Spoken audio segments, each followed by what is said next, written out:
मेरे जेठ जी मेरे पति से नफरत करते थे, इसलिए जायदाद के लालच में पति को छोड़कर जेठ जी के साथ रात गुजारने चली गई। जब कमरे में दाखिल हुई तो मेरे होश उड़ गए, क्योंकि जेठ जी के साथ साथ वहाँ तो 4 मर्द। मैंने लाल रंग की खूबसूरत सी नाइटी पहन रखी थी और आखिरी नज़र खुद को शीशे में देखा तो होठों पर डार्क रेड लिपस्टिक और खुले हुए बाल मेरी खूबसूरती में और भी बढ़ोतरी कर रहे थे। मुझे विश्वास था कि कोई भी मर्द मुझे ऐसे देखकर खुद ब खुद मेरा दीवाना हो सकता है। तो फिर मेरे जेठ जी, जो 45 की उम्र में थे और काफ़ी समय से अकेली ज़िंदगी गुजार रहे थे, वह क्यों न मेरे काबू में आते। एक औरत के लिए किसी मर्द को बहकाना ज़्यादा मुश्किल नहीं होता, और फिर एक ऐसा मर्द जिसकी पत्नी को दुनिया से गए काफ़ी समय हो चुका था, उसके जज्बात को जगाना इतना मुश्किल काम नहीं था। यही सोचकर मैंने अपने आप को तैयार किया था। मैं वह चिंगारी थी जो किसी भी मर्द के दिल में जज्बात की आग लगा सकती थी। मुझे पूरा विश्वास था कि आज की रात मैं अपना मकसद हासिल कर लूँगी और अपने जेठ जी को अपना दीवाना बनाकर रहूँगी। एक बार वह मेरे हुस्न के जाल में फंसा तो यह सारी जायदाद खुद ब खुद मेरी झोली में आ जाएगी। फिर मैं इस घर पर राज करूँगी। मैं एक तारीफ की नज़र अपने ऊपर डालते हुए जूस का गिलास उठाया और एक नशे की गोली निकाल कर उसमें मिला दी। मैंने सोच लिया था, अगर वह आसानी से मेरे काबू में न आया तो नशे की गोली मेरा काम आसान कर देगी, फिर सब कुछ मेरा हो जाएगा। यही सोचकर मेरे चेहरे पर एक मुस्कुराहट आ गई थी कि मुझे इस तरह देखकर मेरे जेठ जी का क्या हाल होगा। मुझे यकीन था वह खुद ही मेरे कदमों में आ बैठेगा। यह सब कुछ मैं जायदाद के लिए कर रही थी, वह जायदाद जिसकी खातिर मैंने उसके भाई से शादी करने की गलती की थी। पैसा वह चीज़ है जो इंसान को कुछ भी करने पर मजबूर कर देता है, जिसे हासिल करने के लिए इंसान किसी भी हद तक जा सकता है। और मैं भी इसी पैसे के पीछे पागल थी। मेरी जिंदगी की सबसे बड़ी कमी पैसा थी और अब मैं किसी भी सूरत उसे खुद से दूर नहीं करना चाहती थी। फिर चाहे उसके लिए मुझे अपने जेठ जी के साथ ही क्यों ना सोना पड़ता, मैं अपने जेठ जी की पीठ पर खंजर घोंपने को भी तैयार थी। आज की रात मेरी जिंदगी बदल कर रख देती। वह सब कुछ मुझे हासिल होने वाला था जो मैं चाहती थी। मैंने एक नज़र घड़ी की तरफ देखा तो रात के 2 बज रहे थे। मुझे विश्वास था इस वक्त इस बड़े से बंगले में मेरे और मेरे जेठ जी के अलावा कोई नहीं है, क्योंकि सारे नौकर रात के 10 बजते ही अपने अपने क्वार्टर में चले जाते थे। जूस का गिलास हाथों में लिए छोटे छोटे कदम उठाती मैं अपने जेठ जी के कमरे के दरवाजे तक पहुंची थी। हाथ लगाते ही दरवाजा खुलता चला गया था। मुझे लग रहा था कि किस्मत की देवी आज पूरी तरह मुझ पर मेहरबान है। लेकिन जैसे ही मैं कमरे में दाखिल हुई, मेरे सर पर आसमान गिर पड़ा। कमरे के अंदर का मंजर देखकर मेरी आंखों के आगे अंधेरा छा गया था, क्योंकि मेरे जेठ जी के साथ साथ वहाँ मेरा नाम चांदनी है। मैं बहुत गरीब थी। गरीबी से मुझे चिढ़ था। मैं बहुत बड़े बड़े सपने देखती थी। मेरी ख्वाहिश थी कि मैं बहुत अमीर लड़के से शादी करूं। बड़ा सा बंगला, करोड़ों की जायदाद, लग्जरी गाड़ियाँ, बैंक बैलेंस, क्या कुछ नहीं था। लेकिन जो कुछ भी था मेरे जेठ जी का था, और यही एक बात मेरे दिल को चीरने के लिए काफ़ी थी। मैंने इस गलतफहमी में अमन से शादी कर ली थी कि वह एक करोड़पति बाप का बेटा है, लेकिन शादी के अगले दिन ही मुझे अपने पति की हैसियत का अंदाज़ा हो गया था और अपने फैसले पर पछतावा होने लगा था। काश की शादी से पहले मुझे पता होता यह सब कुछ मेरे जेठ जी के नाम पर है और मेरे जेठ जी मेरे पति से हद से ज़्यादा नफरत करते हैं, तो मैं अमन की बजाय इसके बड़े भाई से ही शादी रचा लेती। क्योंकि मेरा मकसद तो सिर्फ़ और सिर्फ पैसा हासिल करना था। लेकिन अब पछताने का कोई फ़ायदा नहीं था, क्योंकि मेरी शादी हो चुकी थी और मेरा पति मुझसे मोहब्बत करता था। वह किसी भी सूरत मुझे छोड़ने वाला नहीं था और उससे तलाक लेकर भी मुझे कुछ हासिल होने वाला नहीं था। शादी के अगले दिन ही जिस तरह डाइनिंग टेबल पर मेरे जेठ जी ने मेरे पति को सब नौकरों के सामने बातें सुनाई थी, मुझे अंदाज़ा हो गया था इस घर में मेरे पति की क्या हैसियत है। मेरे जेठ जी ने तो नौकरों की मौजूदगी का भी कोई एहसास नहीं किया था और मेरा पति सर झुकाकर खड़ा रहा था। और उस समय मेरे दिल में यह बात घर कर गई थी कि जब इस घर में मेरे पति की ही कोई हैसियत नहीं, तो भला इस घर में मेरी क्या हैसियत होगी, मेरा क्या सम्मान होगा। लेकिन मेरे जेठ जी मेरे पति के साथ ऐसा व्यवहार क्यों रखते थे, यह बात मुझे मालूम नहीं थी। मैंने सोचा कि मालूम करने की कोशिश करती हूँ कि मेरे पति और जेठ जी के बीच क्या समस्या है। क्यों जेठ जी अपने भाई से इतनी नफरत करते हैं। आखिर किसी तरह वहाँ मामला सुलझ जाता तो आधी जायदाद खुद ब खुद मेरे पति के नाम आ जाती, क्योंकि वह सिर्फ 2 भाई ही थे और आगे पीछे कोई न था।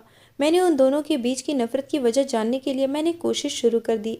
कभी मैं घर के नौकरों से सवाल जवाब करती तो कभी अपने पति को कुरेदने की कोशिश करती, लेकिन नौकरों को कुछ भी मालूम नहीं था। सब यही बात कहते हैं कि बड़े साहब गुस्से के तेज हैं और वह छोटे साहब से हमेशा ऐसे ही बात करते हैं। और जब पति से इस बारे में बात करती तो मेरा पति अपने भाई के बारे में एक शब्द सुनना भी पसंद नहीं करता था। जब भी मैं अपने जेठ जी को चर्चा करती तो मेरा पति गुस्से से बाहर निकल जाता और मैं नाउम्मीद से रह जाती। जैसे जैसे समय गुजर रहा था मेरे अंदर गुस्सा भरे जा रहा था। छोटी छोटी चीज़ों के लिए भी मैं तरसने लगी थी, लेकिन मेरा पति अपने ही बाप के कारोबार में मामूली सा वर्कर था और उसके पास मुझ पर लुटाने के लिए पैसा नहीं था। और दूसरी तरफ जेठ जी के पास बैंक बैलेंस भरी पड़ी थी। मेरे पति को बस महीने का खर्च मिलती थी जो वह महीने में ही खर्च करता था। मैं अपने पति से जब भी किसी चीज़ की जिद करती तो मेरा पति हिसाब किताब लगाने बैठ जाता कि वह चीज़ उसकी तनख्वाह में अभी नहीं हो सकती है। और यही बात मेरे तन बदन में आग लगाने के लिए काफ़ी होती थी। दिन गुजरने के साथ साथ मेरे अंदर बेचैनी बढ़ती ही जा रही थी। कहने को तो मैं महल में रहती थी, लेकिन मेरी औकात भी नौकरों जैसी ही थी। ना ही पहनने के लिए अच्छे कपड़े थे और ना ही घर के नौकर मेरी कोई बात मानते थे। अगर घर में किसी का सिक्का चलता था तो वह मेरे जेठ जी थे। खाना तक उनकी मर्जी से ही बनता था और वही सब कुछ हम सबको भी खाना पड़ता था। जो जेठ जी हुक्म दे दिया करते थे वह हुक्म पत्थर की लकीर हुआ करता था। इस बात को लेकर कभी मैं अपने पति से झगड़ा करती तो वह कहता कि अगर तुम यहाँ गुजारा नहीं कर सकती तो हम किराए के घर में चलते हैं। यह बात सुनकर तो मेरा दिमाग और भी ख़राब हो जाता और मैं साफ मना कर देती और फिर खामोश होकर बैठ जाती। कम से कम रहने के लिए यह आलीशान घर तो मिला हुआ था और मैं इसे छोड़कर नहीं जा सकती थी। मैंने अपनी सारी सहेलियों को बता दिया था कि मेरी शादी एक अमीर बिजनेसमैन से हुई है। अगर मैं किसी छोटे से किराए के घर में चली जाती तो मेरी नाक कट जाती। कुछ ही महीनों में मुझे यह बात अच्छी तरह समझ आ गई थी कि अगर मैं पूरी तरह से जायदाद का मज़ा उठाना चाहती हूँ तो मुझे अपने जेठ जी का दिल जीतना होगा। मेरे पति को यह बात पसंद आई या फिर न आए, मेरी नज़र में अब मेरे पति की कोई अहमियत और मोहब्बत नहीं रही थी, जबकि मेरा पति मुझे पहले से भी ज़्यादा जान छिड़कने लगा था। उसके जज्बात में और भी ज़्यादा तेज़ी आ गई थी।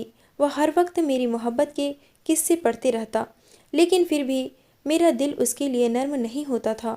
मेरा मानना था कि खाली खोखली मोहब्बत किसी काम की नहीं होती, यह सिर्फ किताबों और कहानियों में ही अच्छी लगती है। यह दुनिया है और दुनिया पैसे की ग़ुलाम है। इसलिए मैं चाहती थी कि मेरे पास इतना पैसा हो कि सब मेरे ग़ुलाम बन जाए, और यही सोचकर मैंने पीयूष से शादी कर ली थी। लेकिन मुझे क्या पता था मेरी किस्मत ही मुझे धोखा दे जाएगी। दरअसल शादी से पहले मैं अपने जेठ जी की कंपनी में ही नौकरी करती थी और मेरे पति भी वहीं पर काम करते थे, लेकिन उस वक्त मुझे मालूम नहीं था कि वह यहाँ पर सिर्फ एक नौकर की हैसियत से काम करता है।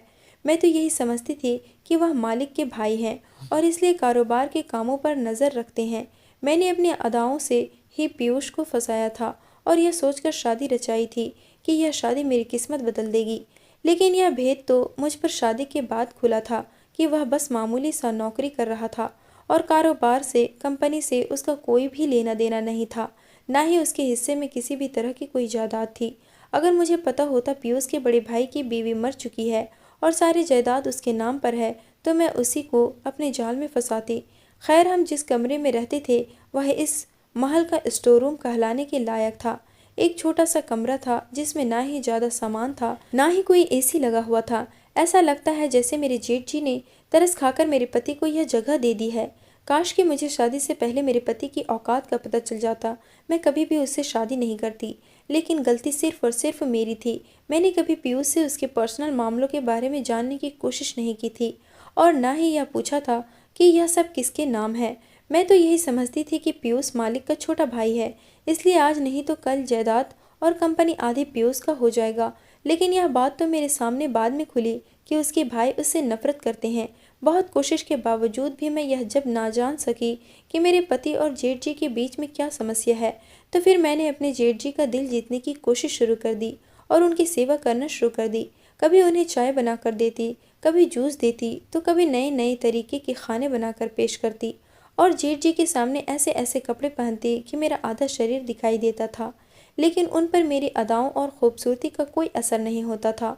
और फिर एक दिन कुछ ऐसा हुआ जो मेरे ख्यालों के बिल्कुल ख़िलाफ़ था। मेरे पति काम से वापस लौटा तो सीधा अपने भाई के कमरे में चला गया। आज तक मैंने कभी अपने पति को अपने भाई के कमरे में जाते नहीं देखा था। मुझे लगा शायद कोई ज़रूरी काम होगा, लेकिन थोड़ी ही देर में उन दोनों के झगड़े की आवाज़ मेरे कानों में पड़ने लगी। वह दोनों बुरी तरह से झगड़ रहे थे। पहले मैंने सोचा जाकर पति को रोकती हूँ कि वह झगड़ा ना करे, इस तरह तो वह हमें घर से भी निकाल देते। लेकिन फिर मेरे दिल में ख्याल आया कि अगर उन दोनों के झगड़े में कोई ऐसी बातचीत हो गई और मैं भी अपने जेठ जी के दिल से उतर गई तो क्या होगा। मैं अपनी पोजीशन अपने जेठ जी की नज़रों में ख़राब नहीं करना चाहती थी, इसलिए बीच में जाना सही नहीं समझा।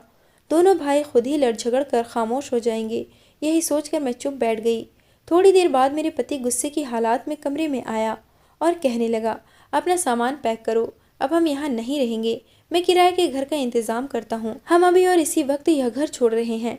यह सुनना था, मेरे सर पर आसमान गिर पड़ा। मैंने अपने पति को समझाने की कोशिश की कि घर छोड़ने की क्या ज़रूरत है, लेकिन मेरे पति के सर पर गुस्सा सवार था। वह कहने लगा, अब मैं एक पल भी इस घर में नहीं रहूँगा। और फिर देखते ही देखते उसने मेरा और अपना सामान बांधना शुरू कर दिया और सामान बांध मेरा हाथ पकड़कर इस बड़े से बंगले से निकल आया। मेरा दिल तो बुरी तरह बेचैन हो गया था। मैं अपने जेठ जी का दिल जीतने की कोशिश कर रही थी और मेरे पति ने तो इतना बड़ा फैसला कर लिया था।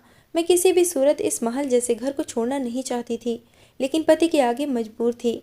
मेरा पति मुझे एक छोटे से घर में लेकर शांत हो गया और अपनी नौकरी भी बदल ली। मेरे दिल में जो थोड़ी बहुत उम्मीद बची हुई थी कि पति के फैसले से वह भी खत्म हो गई और अब तो जिंदगी ही वापस वहीं आ गई थी जहाँ से शुरू हुई थी। छोटे से घर से उठकर मैं बड़े घर पहुंची थी और अब फिर वापस इस छोटे घर में आ गई थी।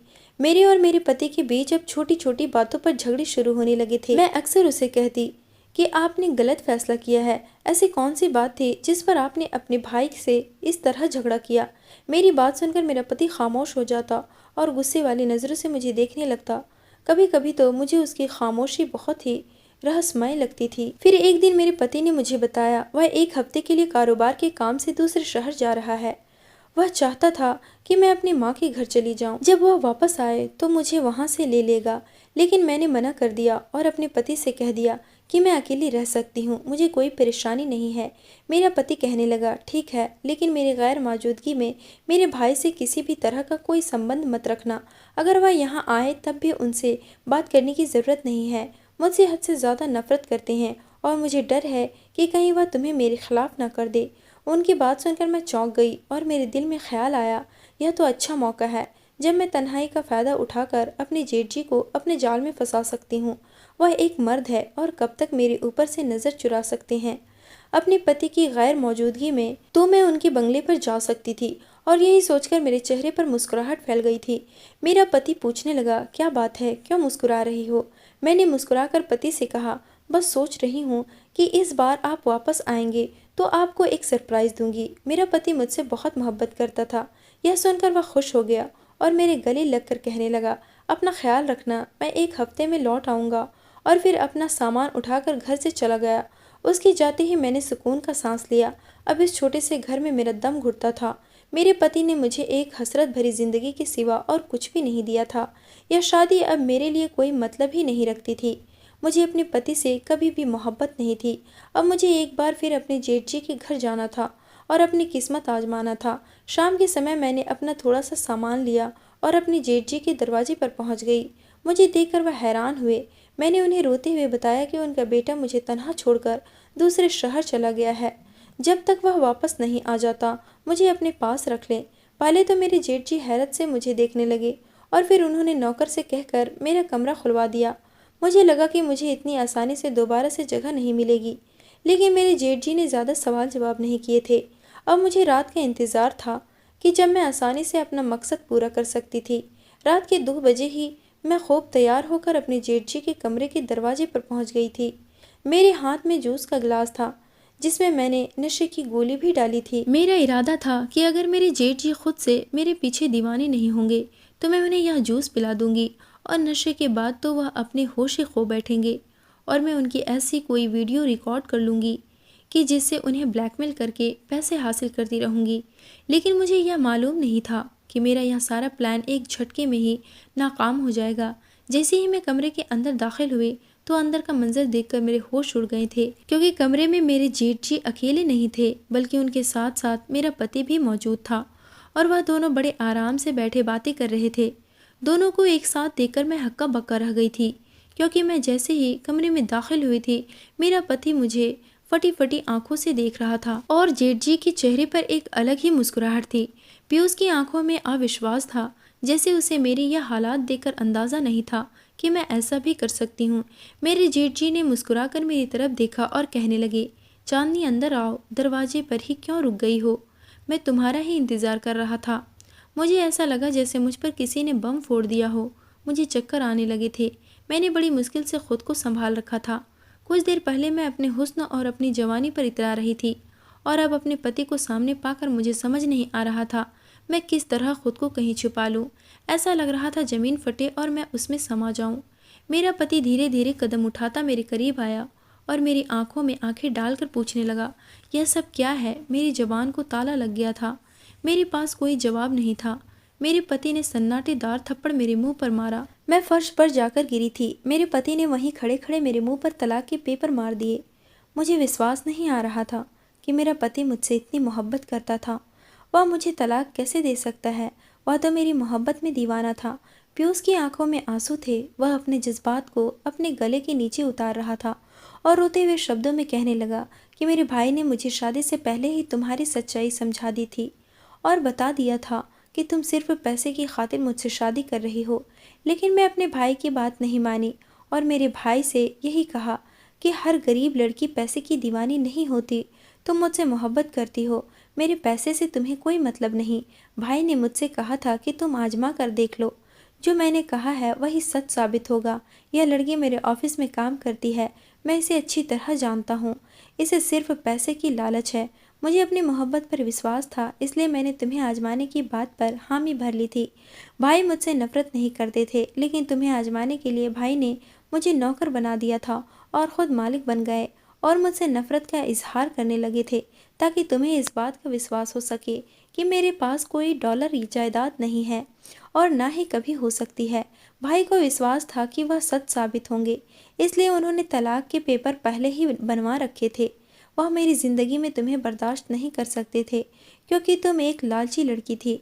मुझे लगा था कि मेरे खाली हाथ होने पर भी तुम्हें कोई फ़र्क नहीं पड़ेगा, तुम मुझे पहले जैसी ही मोहब्बत करोगी। लेकिन हर गुजरते दिन के साथ तुम मुझसे दूर होती चली गई। लेकिन मैंने फिर भी अपनी मोहब्बत में कोई कमी न छोड़ी। मैं अपनी मोहब्बत से तुम्हें जीत लेना चाहता था, लेकिन दौलत की वजह से तुमने मुझे छोड़ दिया और छोटी सी छोटी बात पर मेरे साथ झगड़ा शुरू कर दिया। मैं जान गया था कि भाई की बात सच है, लेकिन फिर भी तुम्हारे लिए भाई से लड़ता रहा। और फिर जब एक दिन भाई ने मुझे बताया कि तुम उनके सामने बेहुदा कपड़ों में आती हो, तो मुझे विश्वास नहीं आया था।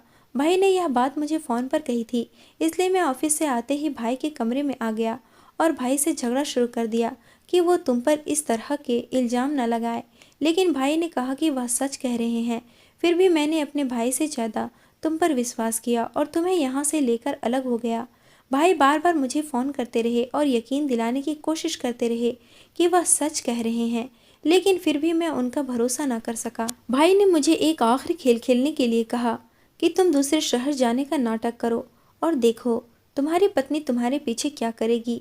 तुम्हें खुद पता चल जाएगा कि कौन सच्चा है और कौन झूठा। मैंने ऐसा ही किया और दूसरे शहर आने के नाम पर भाई के पास आ गया। मैं देखना चाहता था कि तुम क्या करोगी। मुझे विश्वास था कि मेरी मोहब्बत जीत जाएगी और भाई का शक हार जाएगा, लेकिन भाई की बात सच साबित हो गई।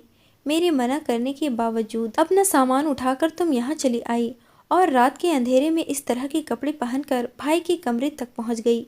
यकीनन तुम्हारा मकसद भाई को अपने जाल में फंसाकर जायदाद हासिल करने का था, लेकिन जान लो कि मैं और मेरा भाई अब तुम्हारे किसी धोखे में नहीं आएंगे। भाई तो तुम्हारी असलियत पहले से जानते थे। मेरी आंखों पर से भी अब तुम्हारी मोहब्बत की पट्टी उतर गई है। मैं तुम्हें तलाक दे चुका हूँ। अब तुम्हारा और मेरा कोई रिश्ता नहीं है, इसलिए तुम इसी वक्त इस घर से और हमारी ज़िंदगी से चली जाओ। यह कहकर पीयूष ने मुंह फेर लिया। दोबारा मुझ पर नज़र डालना भी गवारा नहीं किया था। मेरे जेठ जी भी खामोशी से सर झुकाए बिस्तर पर बैठ गए थे। उनके चेहरे पर अफसोस नजर आ रहा था। अपने जवान भाई को तकलीफ में देखकर वह भी खुश नहीं थे। उन्होंने अपने भाई की आंखें ज़रूर खोल दी थी, लेकिन उनके भाई का दिल भी टूटा था। मैंने रोते हुए पीयूष से माफ़ी मांगनी चाहिए, लेकिन पीयूष ने मुझे माफ़ नहीं किया, बल्कि आधी रात को ही मुझे घर से निकाल दिया। मैं अपना थोड़ा सा सामान लिए अपनी माँ के दरवाजे पर चली आई और आज भी अपनी माँ की दहलीज पर ही बैठी हूँ। पीयूष के साथ बिताए पल मुझे याद आते हैं और मुझे एहसास होता है कि वाकई पीयूष मुझसे सच्ची मोहब्बत करता था और उसकी मोहब्बत दुनिया की किसी भी दौलत से ज़्यादा कीमती थी। मैंने उसके साथ कुछ ही महीने गुजारे थे। उसने मुझे दुनिया का ऐशो आराम और महंगे तोहफे नहीं दिए थे, लेकिन अपनी मोहब्बत का वह मान ज़रूर दिया था कि इज्जत से उनके साथ खड़ी हो सकती थी। तलाक के दूसरे दिन ही पीयूष ने मुझे 5 लाख रुपए भेज दिए थे कि अब तुम्हारा मेरे ऊपर कोई भी हक नहीं बनता है। लेकिन मैं अब अपनी ज़िंदगी में तनाव और उदासी के अलावा मेरे पास अब कुछ भी नहीं है। मेरी आप सब बहनों से विनती है कि लालच में आकर कभी अपना घर बर्बाद ना करें। अगर इस दुनिया में सबसे ज़्यादा कोई चीज़ कीमती है तो वह एक ऐसा इंसान है जो आपसे सच्ची मोहब्बत करे। आप लोग भी मेरी बात से सहमत हैं तो कमेंट बॉक्स में ज़रूर बताना। दोस्तों, उम्मीद करती हूँ आपको हमारी कहानी पसंद आई होगी। कहानी पसंद आई है तो वीडियो को लाइक करें, चैनल पर नए हैं तो चैनल को सब्सक्राइब करें।